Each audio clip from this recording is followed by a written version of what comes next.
আজকে আমরা মুসলমানের আইয়ামে জাহেলিয়াতের যুগে মানুষ তার জানের নিরাপত্তা ছিল না, মালের নিরাপত্তা ছিল না, নারীদের ইজ্জতের নিরাপত্তা ছিল না। আজকে আমরা দেখতে পাই বর্তমান সমাজের মধ্যে মুসলমানের দ্বারা আজকে মসজিদ নিরাপদ নাই। জোরে বলেন না? মসজিদ জ্বালিয়ে দেওয়া হচ্ছে, মসজিদের মধ্যে আপনার খারাপ কাজ করা হচ্ছে, ধর্ষণ করা হচ্ছে। আজকে মাদ্রাসাগুলো নিরাপদ নাই, সেখানের মধ্যে মানুষ, সেখানের মধ্যেও আজকে শিশু বলাৎকার হচ্ছে, তাদেরকে মেরে ফেলা হচ্ছে। জোরে বলেন না? নারীদের ইজ্জতের নিরাপত্তা নাই, রাস্তায় হাঁটলে তাদের ইজ্জতের নিরাপত্তা থাকে না, মানুষের জানের নিরাপত্তা থাকে না। আমরা এমনও দেখেছি অনেক জায়গার মধ্যে বড় বড় হুজুররা স্লোগান দিয়ে মানুষকে বিভ্রান্ত করে। অনেক দরবারের হুজুর, মকসুদপুর দরবারে দেখলাম যে গরু ছাগলও নিয়ে যাচ্ছে, মাছের বাড়ির মাছগুলিও নিরাপদ নাই, সেগুলো জাল দিয়ে ধরে নিয়ে যাচ্ছে, গাছও নিরাপদ নাই, গাছও কেটে নিয়ে যাচ্ছে। জোরে বলেন না? আইয়ামে জাহেলিয়াতের যুগে যা বর্বরতা ছিল, সেই বর্বরতাকে পর্যন্ত হার মানিয়ে দিচ্ছে বাংলাদেশকে। কেন আজকে এই অবস্থা? তার কারণ একটাই, কোরআন সুন্নাত থেকে তারা আজকে দূরে সরে গেছে। আল্লাহ কোরআনে পাকের ইরশাদ করেন, তিলকা উম্মাতান কাদ খালাত লাহা মা কাসাবাত ওয়া লাকুম মা কাসাবতুম ওয়া লা তুসআলুনা আম্মা কানু ইয়ামালুন। আল্লাহ বলেন, আমার আদালতে যেই দিন তোমাদেরকে উপস্থিত করাবো, ওই দিন তোমাদের পূর্ববর্তী কারো সম্বন্ধে তোমাকে আমি জিজ্ঞাসা করব না। আমি শুধু তোমাকেই জিজ্ঞাসা করব, তোমাকে দুনিয়াতে 60-70 বছর, 80 বছর, 100 বছর হায়াত দিয়েছি, কি কাজ করেছো? আজকে আমি আল্লাহর কাছে তার হিসাব দাও।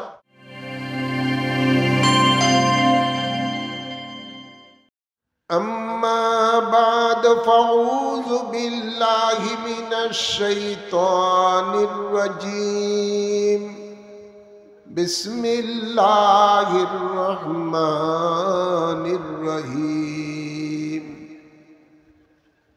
فمن كان يرجو لقاء ربه فليعمل عملا صالحا إن الله وملائكته يصلون على النبي يا أيها الذين آمنوا صلوا عليه وسلموا تسليما اللهم صل على سيدنا مولانا محمد وعلى آل سيدنا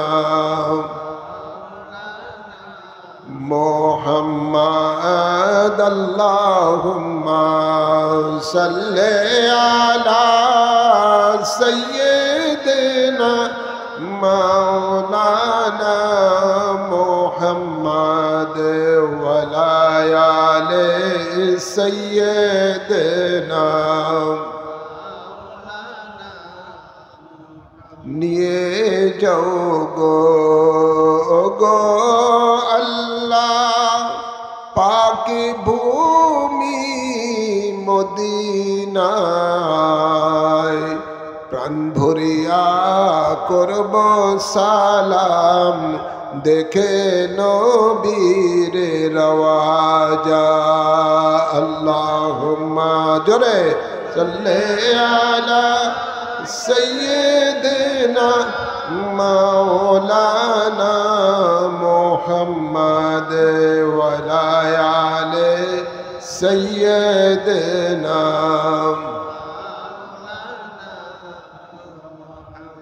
بلغ العلا بكماله كشف الدجى بجماله حسنت جميع خصاله صلوا عليه وآله। অসংখ্য অসংখ্য দুরূদ সালাম পেশ করছি আজকের এই মাহফিল থেকে ওই নবীর কদম মোবারকে, যে নবীর সম্বন্ধে আল্লাহ বলেন লাউলা কালামা খালাকতুদ দুনিয়া, ও বন্ধু আমার, আপনাকে যদি সৃষ্টি না করতাম আমি এই দুনিয়াগুলি সৃষ্টি করতাম না। সুবহানাল্লাহ বলতেন না? ওই নবীর কদম মোবারকে আজকের মাহফিল থেকে অসংখ্য অসংখ্য দুরূদ ও সালাম পেশ করছি, যে নবীর সম্বন্ধে আল্লাহ ঘোষণা দিচ্ছেন লাউলা কালামা খালাকতুল আফলাক। ও বন্ধু আমার, আপনাকে যদি আমি সৃষ্টি না করতাম তাহলে আমি 7 আসমান সৃষ্টি করতাম না। আজকের এই মাহফিল থেকে ওই নবীর কদম মোবারকে আরো অসংখ্য অসংখ্য দুরূদ ও সালাম পেশ করছি, যে নবীর সম্বন্ধে আল্লাহ ঘোষণা দিচ্ছেন লাউলা কালামা আজহারাতুর রুবুবিয়্যাহ। ও বন্ধু আমার, আপনাকে যদি সৃষ্টি না করতাম আমি খোদার খোদাইত্বই প্রকাশ করতাম না। সুবহানাল্লাহ বলতেন না? যেই নবীকে আল্লাহ তার নিজ নূর দ্বারা সৃষ্টি করেছেন, যেই নবীর নূর দ্বারা আল্লাহ সমগ্র সৃষ্টি জগৎকে সৃষ্টি করেছেন, যেই নবীকে আল্লাহ তাবারক ওয়া তাআলা ইলমে গায়েব দান করেছেন, যে নবীকে আল্লাহ তাবারক ওয়া তাআলা হাজির ও নাজির করে প্রেরণ করেছেন, যাকে আল্লাহ খাতামুন নবীয়িন করে প্রেরণ করেছেন, যাকে আল্লাহ ইমামুল আম্বিয়া করে প্রেরণ করেছেন, যাকে আল্লাহ মাসুম করে প্রেরণ করেছেন। সুবহানাল্লাহ বলেন না? যার উম্মত হতে চেয়েছিলেন অসংখ্য নবী এবং রাসূলগণ, আজকে সেই আজিমুশ শান নবী যাকে আল্লাহ 8খানা জান্নাত দান করেছেন, হাউজে কাউসার দান করেছেন, হাসরের ময়দানে লেওয়াউল হামদ দান করবেন। সুবহানাল্লাহ বলেন না? সেই নবীর উম্মত আমরা হতে পেরেছি, খুশি না বেজার? আওয়াজ করবেন, খুশি না বেজার? সেই নবীর শান ও মান আজমতের মাহফিলকে আমরা কিভাবে শেষ না করে বাড়িতে চলে গেলাম, আফসোস লাগে। হতে পারে এই মাহফিল জীবনের শেষ মাহফিল, হতে পারে কি পারে না? জোরে বলেন। গতকালও তো একজন এখানে এই গ্রামের একজন মারা গেছেন, ওনারও তো খেয়াল ছিল এই মাহফিলটা এই বছর এই দুদিনই থাকবেন। এভাবে আপনাদের হয়তো বা অনেকের খেয়াল আছে যে আমি আগামী বছর আবার মাহফিলে থাকবো, আর কত সুন্দর চলি বাড়িতে যাই ঘুমাই। ভাইয়েরা আমার, বাবার আমার, এটা শয়তান ধোঁকা দিয়ে আপনাদেরকে এই নিয়ামত থেকে বঞ্চিত করছেন। আল্লাহ হেদায়েত দান করুন, আমিন বলেন। যাই হোক, এই আজিমুশ শান নবীর উম্মত করেছেন আল্লাহ আমাদেরকে, এই জন্য খুশি না বেজার? তাই উচ্চ আওয়াজে পড়ি আলহামদুলিল্লাহ। সাথে সাথে আরো অসংখ্য দুরূদ ও সালাম পেশ করছি পাক পঞ্জাতনের কদম মোবারকে। আল্লাহুম্মা আমিন বলেন। ভাইরা আমার, আমি খুব অল্প সময় কিছু কথা বলবো, আমার পরে আবার যিনি আছেন তিনি আপনাদের সামনে ওয়াজ করে হয়তোবা মাহফিল সমাপ্ত করবেন। শরীর অসুস্থতা আরো আগেই মাইক ধরার খেয়াল ছিল, কমিটি আমাকে শেষে দিয়েছেন, এই জন্য যাই হোক বেশি আলোচনা করতে পারবো না। যতটুকু আলোচনা করব কোরআন ও সুন্নাহর আলোকে আলোচনা করব। আল্লাহ তৌফিক দান করুন, আমিন বলেন। আমরা যারা দুনিয়াতে আছি, আমাদের জীবনে মরণ আছে না নাই? জোর আওয়াজ করে বলেন। মরণ দিবেন কে? আমাদের হায়াতের মালিক কে? মৌতের মালিক আল্লাহ। ভাইরা আমার, বাবারা আমার, কুল্লু নাফসিন যায়েকাতুল মাউত, সকল প্রাণীকে মৃত্যুর স্বাদ গ্রহণ করতে হবে। ये দুনিয়া মুসাফির খানা, আজ আনা কাল জানা। এই দুনিয়ার জিন্দগিটা একটা মুসাফিরের জিন্দগি, আজ এসেছি কাল চলে যাব। তো আল্লাহ তাবারক ওয়া তাআলা কোরআনে পাকে বলেন, বান্দা আমার, এই দুনিয়া থেকে যখন বিদায় নিবা, বিদায় নেওয়ার পরে আমার কাছে, আমার আদালতে তোমাকে হাজিরি দিতে হবে। সেই হাজিরি দেওয়ার পূর্বে তোমাদেরকে নসিহত করতেছি, তোমরা যারা দুনিয়াতে আছো, তোমরা যাওয়ার, আমার কাছে হাজিরি দেওয়ার পূর্বে তোমরা কিছু আমল করো। তোমরা আমল করো। কি আমল করো? আল্লাহ বলেন, ফামান কানা ইয়ারজু লিকা রাব্বিহি ফালিয়ামাল আমালান সালিহান। সুবহানাল্লাহ বলেন। তোমরা যারা আমি আল্লাহর সাথে দেখা করার ইচ্ছা রাখো, আল্লাহ বলেন তোমরা আমল করো, নেক আমল। সুবহানাল্লাহ বলেন। কি আমল? জোরে বলুন না, কি আমল? নেক আমল হলো কি? নেক আমল হলো লাকাদ কানা লাকুম ফি রাসূলিল্লাহি উসওয়াতুন হাসানা। সুবহানাল্লাহ বলেন। নেক আমল হলো আল্লাহ বলেন নিশ্চয়ই তোমাদের জন্য রয়েছে আমার রাসূলের মাঝে শ্রেষ্ঠ আদর্শ। রাসূলে পাকের আদর্শকে অনুকরণ করাই হলো নেক আমল। রাসূলে পাক সাল্লাল্লাহু আলাইহি সাল্লামের আদর্শের মধ্যে নামাজ আছে না নাই? জবান করে বলেন আছে না নাই? মাহে রমাদানের রোজা আছে না নাই? যাকাত আছে না নাই? হজ আছে না নাই? টুপি আছে না নাই? দাড়ি আছে না নাই? মেসওয়াক আছে না নাই? সব কিছু রয়েছে। রাসূলে পাক সাল্লাল্লাহু আলাইহি সাল্লামের আদর্শ কি? মা আয়েশা সিদ্দিকা রাদিয়াল্লাহু তাআলা আনহা বলেন, হে নবীর উম্মতরা, আমার নবীর আদর্শ কি জানো? আমার নবীর আদর্শ হলো কোরআন। সুবহানাল্লাহ বলেন না? নবীর আদর্শ হলো কোরআন। আর এই কোরআন কার কালাম? জবান খুলেন না, কার কালাম? এই কোরআন হলো আল্লাহর কালাম। যালিকাল কিতাবু লা রাইবা ফীহি হুদাল লিল মুত্তাকিন। এই কোরআন হলো আল্লাহর কালাম, এর মধ্যে কোনো সন্দেহ নাই।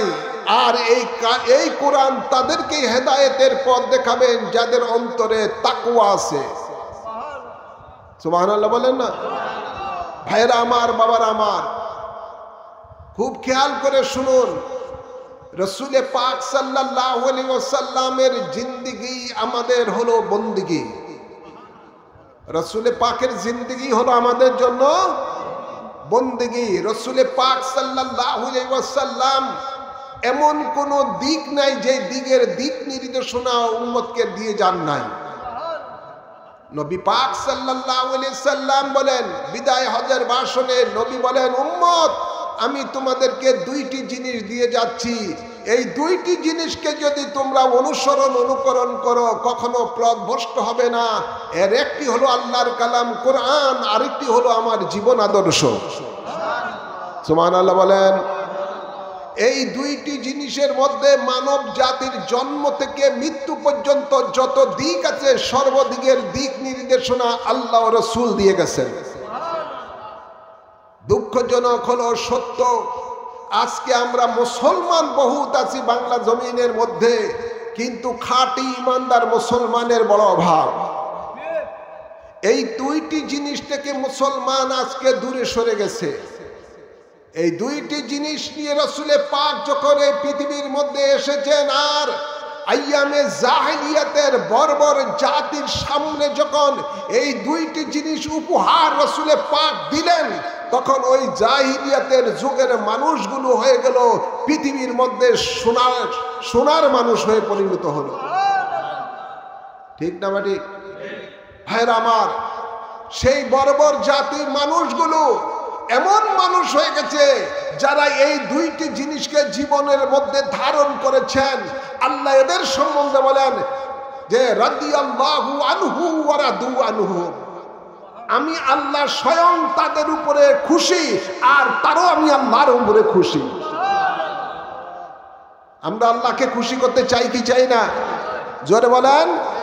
ভাইরা আমার, যাদের উপরে আল্লাহ খুশি, যাদেরকে আল্লাহ তাবারক ওয়া তাআলা জান্নাতি বলে ঘোষণা দিয়েছেন তার হাবিবের মাধ্যমে, সেই ব্যক্তিদের ব্যাপারে আল্লাহর নবী বলেন, উম্মত আমার সাহাবীরা হলো as-সাহাবী কান-নুজুম বিআইহিম ইক্তিদাইতিম ইহতিদাইতিম।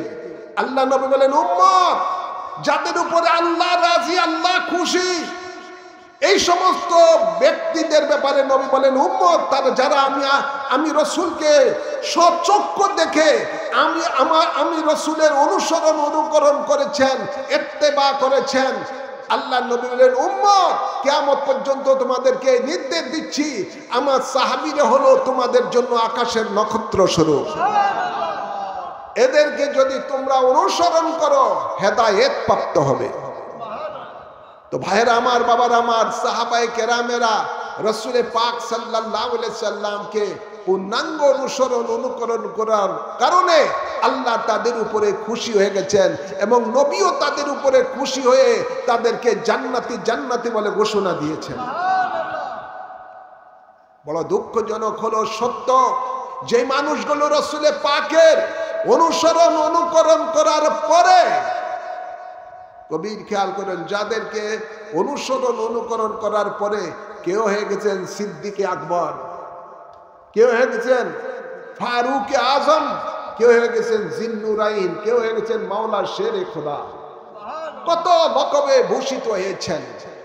পরবর্তীতে যারা এই মানুষ রাসূল পাকের এই রঙে রঙিন হয়ে গেছেন, কেউ হয়ে গেছেন গৌসুল আজম আব্দুল কাদের জিলানী, কেউ হয়ে গেছেন খাজা গরিবে নওয়াজ, কেউ হয়ে গেছেন আপনার মাহবুবে সুবহানি, কেউ হয়ে গেছেন কুতুবে রব্বানি।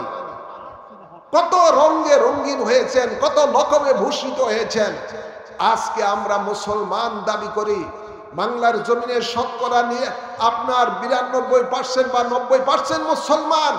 এই মুসলমানগুলো আজকে এমন তরে এই দুইটি জিনিসকে ছেড়ে দেওয়ার কারণে আজকে দেখা যাচ্ছে বাংলাদেশটা দিন পি দিন যেন আইয়ামে জাহেলিয়াতের বর্বরতার যুগকে পর্যন্ত হার মানিয়ে দিচ্ছে। ঠিক না বাড়ি? জোরে বলেন। আগেকার মানুষের আইয়ামে জাহেলিয়াতের যুগের মানুষেরা যাদের দুনিয়াতে জীবিত আছে, এদের অনেকের জানের নিরাপত্তা ছিল না। আর এখন বর্তমানে আমরা দেখতে পাই যে মানুষগুলো মরে গেছে, মরার পরও তার লাশের নিরাপত্তা নাই। কি বলেন? লাশের নিরাপত্তা নাই, তাদেরকেও কবর থেকে টেনে এনে পিটিয়ে আবার পেট্রোল ঢেলে পুড়িয়ে দেওয়া হচ্ছে। কি দরের মুসলমান আমরা? যারা এই কাজগুলো করেছে এদের মুখে দাড়িও আছে, টুপিও আছে, জুব্ব আছে, নবীর সুন্নতও আছে, আছে না নাই? আবার মসজিদের ইমামতিও করে। আজকে আমরা মুসলমানের আইয়ামে জাহেলিয়াতের যুগে মানুষ তার জানের নিরাপত্তা ছিল না, মালের নিরাপত্তা ছিল না, নারীদের ইজ্জতের নিরাপত্তা ছিল না। আজকে আমরা দেখতে পাই বর্তমান সমাজের মধ্যে মুসলমানের দ্বারা আজকে মসজিদ নিরাপদ নাই। জোরে বলেন না? মসজিদ জ্বালিয়ে দেওয়া হচ্ছে, মসজিদের মধ্যে আপনার খারাপ কাজ করা হচ্ছে, ধর্ষণ করা হচ্ছে। আজকে মাদ্রাসাগুলো নিরাপদ নাই, সেখানের মধ্যে মানুষ, সেখানের মধ্যেও আজকে শিশু বলাৎকার হচ্ছে, তাদেরকে মেরে ফেলা হচ্ছে। জোরে বলেন না? নারীদের ইজ্জতের নিরাপত্তা নাই, রাস্তায় হাঁটলে তাদের ইজ্জতের নিরাপত্তা থাকে না, মানুষের জানের নিরাপত্তা থাকে না। আমরা এমনও দেখেছি অনেক জায়গার মধ্যে বড় বড় হুজুররা স্লোগান দিয়ে মানুষকে বিভ্রান্ত করে। অনেক দরবারের হুজুর, মকসুদপুর দরবারে দেখলাম যে গরু ছাগলও নিয়ে যাচ্ছে, মাছের বাড়ির মাছগুলিও নিরাপদ নাই, সেগুলো জাল দিয়ে ধরে নিয়ে যাচ্ছে, গাছও নিরাপদ নাই, গাছও কেটে নিয়ে যাচ্ছে। জোরে বলেন না? আইয়ামে জাহেলিয়াতের যুগে যা বর্বরতা ছিল, সেই বর্বরতাকে পর্যন্ত হার মানিয়ে দিচ্ছে বাংলাদেশকে। কেন আজকে এই অবস্থা? তার কারণ একটাই, কোরআন সুন্নাহ থেকে তারা আজকে দূরে সরে গেছে। কোরআন সুন্নাহর আলোকে যদি মানুষগুলো চলতো, তাহলে ওই মানুষগুলো হৃদয়ের মধ্যে আল্লাহর ভয় থাকতো। কার ভয়? জবান করে বলেন না, কার ভয়? আল্লাহ বলেন, ইত্তাকুল্লাহ হাইসু ওয়াজাদতুম, তোমরা যেখানেই থাকো আমি আল্লাহকে ভয় করো। যদি আল্লাহর ভয় অন্তরে থাকতো যে আল্লাহ আমাকে দেখতেছেন, আল্লাহ বলেন যে নাহনু আকরাবু ইলাইহি মিন হাবলিল ওয়ারিদ, তোমাদের রগের থেকে আমি বেশি নিকটে রয়েছি। যদি আল্লাহর ভয় থাকতো তাহলে কখনো মানুষ এই ধরনের কাজ করত? জোরে বলেন, করতো না। অথচ আল্লাহ তাবারক ওয়া তাআলার দরবারে সকলকে হাজিরি দিতে হবে কি হবে না? জোরে বলেন। আল্লাহ কোরআনে পাকের ইরশাদ করেন, তিলকা উম্মাতান কাদ খালাত লাহা মা কাসাবাত ওয়া লাকুম মা কাসাবতুম ওয়া লা তুসআলুনা আম্মা কানু ইয়ামালুন। আল্লাহ বলেন আমার আদালতে যেই দিন তোমাদেরকে উপস্থিত করাবো ওই দিন তোমাদের পূর্ববর্তীকারও সম্বন্ধে তোমাকে আমি জিজ্ঞাসা করব না, আমি শুধু তোমাকেই জিজ্ঞাসা করব তোমাকে দুনিয়াতে 60-70 বছর 80 বছর 100 বছর হায়াত দিয়েছি, কি কাজ করেছো, আজকে আমি আল্লাহর কাছে তার হিসাব দাও। হিসাব নিবেন কে? জবান খুলে বলেন হিসাব নিবেন কে? এই জমিন কার? জবান খুলে বলেন এই জমিন কার? এই রাজত্ব কার? ওয়ালিল্লাহুম্মা মালিকাল মুলক, এই ঘোষণা দিয়েছেন কে? আল্লাহ দিয়েছেন, যিনি এই মুলকের মালিক, যার রাজত্বের মধ্যে আমরা রয়েছি, যিনি আমাদের রিজিকের মালিক, তার কাছে আমাদেরকে হাসরের ময়দানে হিসাব দিতে হবে। কেমন হিসাব? ফামান ইয়ামাল মিসকালা যাররাতিন খায়রান ইয়ারা ওয়া মান ইয়ামাল মিসকালা যাররাতিন শাররান ইয়ারা। হিসাব কিন্তু জানতেন হিসাব হবে না, 6-9 হিসাব হবে না। আল্লাহ বলেন যাররা যাররা তিল তিল পরিমাণে দুনিয়াতে ভালো মন্দ তুমি যা করেছো এর হিসাব আমি আল্লাহর কাছে তোমাকে দিতে হবে। ঠিক না ভাই? ঠিক জোরে বলেন। ভাইরা আমার, বাবারা আমার, আজকে খেয়াল করেন, একটা হলো বন্দার হক, আরেকটা হলো একটা হকুল ইবাদ, আরেকটা হলো হকুল্লাহ, আল্লাহর হক। আল্লাহর হক যেমন আমাদের উপর আল্লাহ ফরজ করেছে নামাজ, রোজা, হজ, যাকাত ইত্যাদি। যদি আল্লাহর হক আমরা নষ্ট করি তাহলে আল্লাহ ইচ্ছা করলে আমাদেরকে শাস্তি দিতে পারেন, ইচ্ছা করলে আমাদেরকে ক্ষমাও করে দিতে পারেন। এই এখতিয়ার কার? আল্লাহর এখতিয়ার, আল্লাহ ক্ষমাও করে দিতে পারেন। কিন্তু মনে রাখবেন হকুল ইবাদ যেটা বন্দার হক, ওই যতক্ষণ পর্যন্ত বন্দা না মাফ করবে ততক্ষণ পর্যন্ত ওই বন্দাকে আল্লাহ ক্ষমা করবে না, আল্লাহ ক্ষমা করবে না। ভাইরা আমার, বাবারা আমার, আমরা দেখতে পাই এই বর্তমান অন্তর্বর্তীকালীন সরকার যখন ক্ষমতায় আসলো, আসার পরে আমরা শুনতে পেলাম বিগত সরকার কত বছর কয় 17 বছর ছিল বা 16 বছর ছিল, ওনারা টিআইবির রিপোর্ট অনুযায়ী দেখা যায় বলতেছেন 92,000 কোটি টাকা দেশ থেকে পাচার হয়ে গেছে। এটা আমার কথা নয়, টিআইবির কথা, রিপোর্ট। আর এই বর্তমান সরকার এক বছরের কিছু বেশি বা 13 মাস আসছেন, আবারও সেই টিআইবি রিপোর্ট দিচ্ছে যে বাংলাদেশের থেকে 90,000 কোটি টাকা এই কতদিনে চলে গেছে। কত? জোরে বলেন না। 90,000 কোটি টাকা যদি এই এক বছরে চলে যায় 90,000 কোটি টাকা, তাহলে আগেরটাই ভালো ছিল, আগেরটা 17 বছরের নিচে 92,000। জোরে বলেন না। আর এটা এক বছরে গেছে নিয়ে গেছে কত? 90,000 কোটি টাকা, বাংলাদেশের জনগণের টাকা। এই যে গণনের টাকা নেওয়া হয়েছে, এটা হকুল ইবাদ, বন্দার হক। এ দেশের মধ্যে যদি 17-18 কোটি মানুষ থাকে, 17-18 কোটি মানুষ এটার মালিক। যদি এই 18 কোটি মানুষ যদি কিয়ামতের দিবসে তাকে ক্ষমা না করে তাহলে তার কোনো ক্ষমা নাই।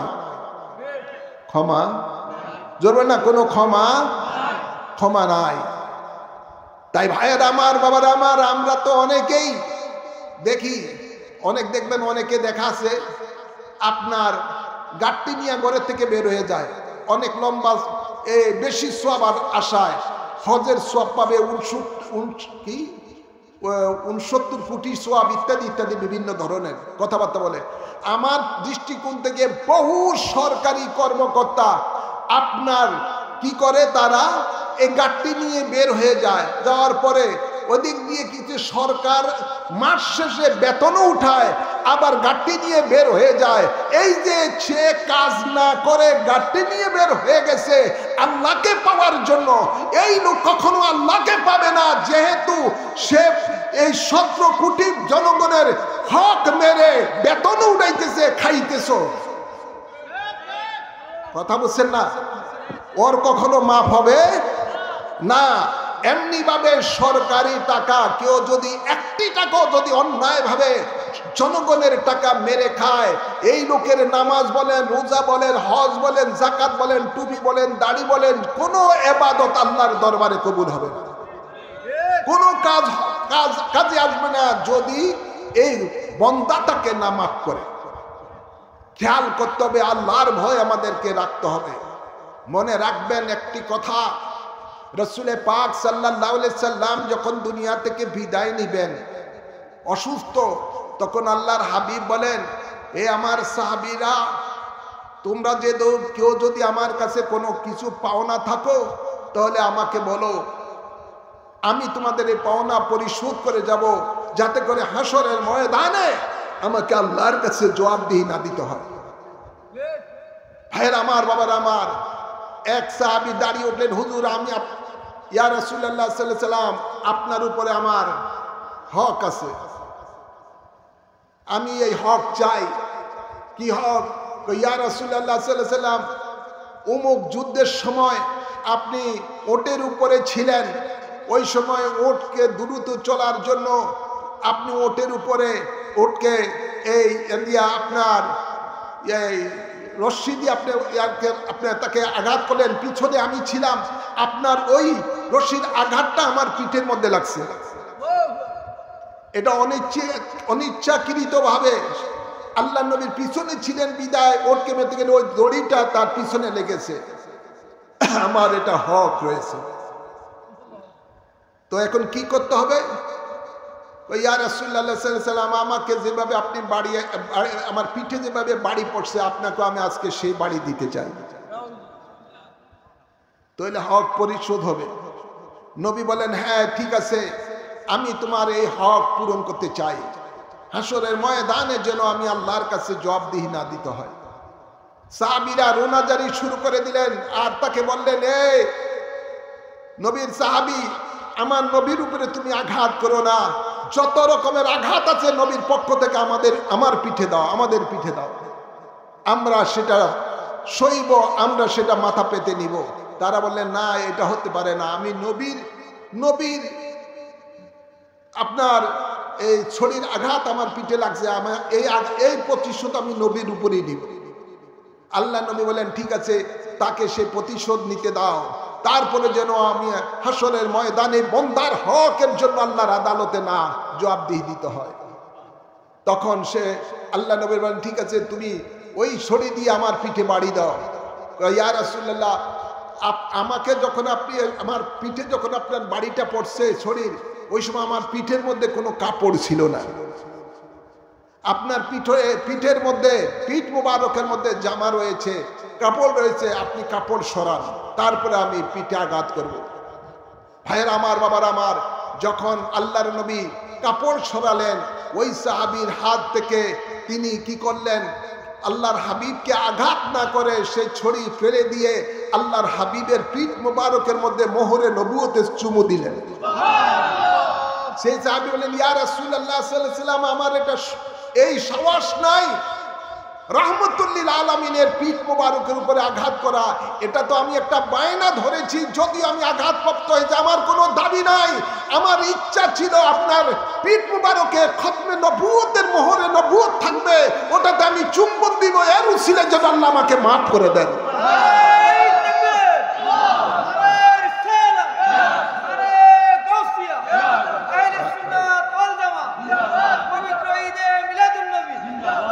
আমার এটা রাসূলে পাক সাল্লাল্লাহু আলাইহি সাল্লাম উম্মতকে শিক্ষা দিয়ে গেছেন যে, উম্মত আমার, এই পৃথিবী থেকে যাওয়ার পূর্বে তুমি বন্দার হক যদি থাকে সেটা তোমরা মিটিয়ে যাও। হাসরের ময়দানে কেউ কাউকে চিনবে না, মা সন্তানকে চিনবে না, সন্তান মাকে চিনবে না, বাপ সন্তানকে চিনবে না, সন্তান বাপকে চিনবে না, ভাই ভাইকে চিনবে না, স্ত্রী স্বামীকে চিনবে না, কেউ কাউকে চিনবে না, প্রত্যেকে নাফসি নাফসি করতে থাকবে। আজকে কথা বলার উদ্দেশ্য হলো কবরবাসীর স্মরণে আজকের এই মাহফিল, তাদের ইসালে সোয়াবের নিয়ত করে এই কবরে আপনার আমার সবাইকে যেতে হবে। হবে কি হবে না? জোরে বলেন, হবে কি হবে না? তাই আপনাদের সকলকে বলবো, কবরে যাওয়ার পূর্বে বন্দার হক যদি থাকে সেই বন্দার হক দুনিয়াতে থেকেই আদায় করে যান। মরার পরে যে আদায় করবেন আপনার সন্তান, এটার কোনো গ্যারান্টি আছে? জোরে বলেন, কোনো গ্যারান্টি আছে? কোনো গ্যারান্টি নাই। তাই আপনাদের সকলকে এটাই বলবো যে আখিরাতকে স্মরণ করুন, আখিরাতকে স্মরণ করুন। যে আখিরাতকে ভয় করে দুনিয়াতে চলেছে, আখিরাতে তার কোনো ভয় নাই। আর দুনিয়াতে যারা আখিরাতকে ভয় করে নাই, দুনিয়াতে বেপরোয়া চলেছে, তার আখিরাতে ভয় আছে, কবরে ভয় আছে, মিজানে পৌলসেরাতে ভয় আছে। আপনাদেরকে এটুকুই আমি নসিহত করব, ভাইরা আমার, বাবারা আমার, আমাদেরকে ঈমান ঠিক রাখতে হবে। সূরা আসরের মধ্যে আল্লাহ বলেন ওয়াল আসর ইন্নাল ইনসানা লাফি খুসরিন। আল্লাহ বলেন আসরের ওয়াক্তের কসম, সমস্ত মানুষগুলো বরবাদ হয়ে যাবে, জাহান্নামে যাবে। পরক্ষণে আল্লাহ বলেন ইল্লাল্লাযীনা আমানু ওয়া আমিলুস সালিহাত, কিন্তু তারা ধ্বংস হবে না, জাহান্নামে যাবে না, যারা ঈমান আনার পরে নেক আমল করেছে। কি আমল? জোরে বলুন না, কি আমল? নেক আমল করেছেন। আমাদেরকে নেক আমল করে যেতে হবে। এটাই হলো আপনার পরকালের সম্পদ।